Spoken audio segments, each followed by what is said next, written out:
আসসালামু আলাইকুম। Turning point with Fahia YouTube চ্যানেলে আপনাদের স্বাগতম।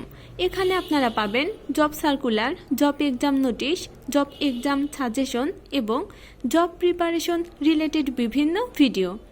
আপনারা হয়তো বুঝতে পারছেন আমার পড়ার রুটিনটা আমি কিন্তু একটু অন্যভাবে সাজিয়েছি। প্রতিদিনই গতানুগতিক পড়া পড়ছি না,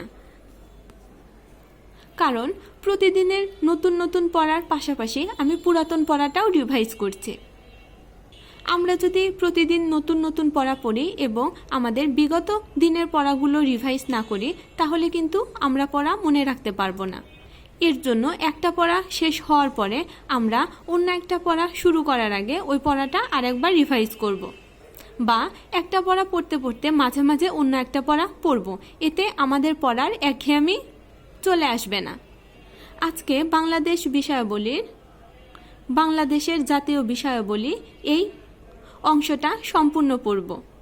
আপনাদের কাছে যার যে বই আছে ওই বই থেকে এই অংশটার সব প্রশ্ন পড়বেন এবং এই অংশের যেই টপিকসগুলো থেকে বিগত সালে বেশি প্রশ্ন হয়েছে, যে কোনো একটা কালার পেন দিয়ে ওই টপিকসটা আপনারা মার্ক করে রাখবেন এবং পরবর্তীতে যখন পড়বেন ওই টপিকসটাই খুব ভালোভাবে গুরুত্ব দিয়ে পড়বেন।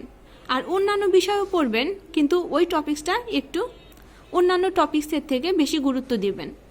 ইংরেজির জন্য কারেক্ট স্পেলিং, আই থেকে কিউ পর্যন্ত প্রিভিয়াস কোশ্চেন, আর গণিত গত দিনে যে অধ্যায়গুলো পড়েছি সবগুলো অধ্যায় রিভাইজ করবেন। আপনাদের মনে হতে পারে আজকে অনেক পড়া, আসলে গণিত কিন্তু আমরা গত দিনে যে অধ্যায়গুলো পড়েছি সবগুলো অধ্যায় করতে কিন্তু আমাদের বেশি সময় লাগবে না যতটা প্রথম দিন লেগেছে। সাধারণত আজকে সন্ধ্যায় আপনারা গণিত অংশটা শেষ করার চেষ্টা করবেন, কাল সকালে ইংলিশ পড়বেন এবং তারপরে বাংলাদেশ বিষয়াবলীটা যতবার পারেন আপনারা রিভাইজ করার চেষ্টা করবেন। আর একদিন পড়বেন আর একদিন পড়বেন না, এমন করলে কিন্তু আপনি ভালো ফলাফল দেখতে পারবেন না। তাই ধারাবাহিকভাবে পড়ুন, পড়া ভুলে যাবেন এটাই স্বাভাবিক। এর জন্য চিন্তা না করে আমার প্রতিদিনের ভিডিওগুলো ফলো করুন। আশা করি আমি যেভাবে রুটিনটা সাজিয়েছি এভাবে পড়লে ইনশাল্লাহ ভালো ফলাফল করতে পারবেন, আর এক্সামের আগে খুব ভালো একটি প্রস্তুতি হবে।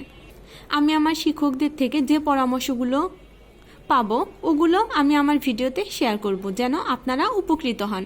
আমার ভিডিওটি ভালো লাগলে আমার ভিডিওতে লাইক দিয়ে আমার চ্যানেলটা প্লিজ সাবস্ক্রাইব করবেন, আর আমার ভিডিওটি ফ্রেন্ডসদের সাথে শেয়ার করবেন।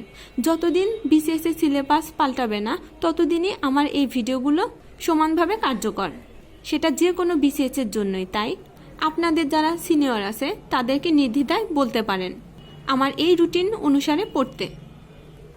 ভিডিওটি দেখার জন্য ধন্যবাদ। আল্লাহ হাফেজ।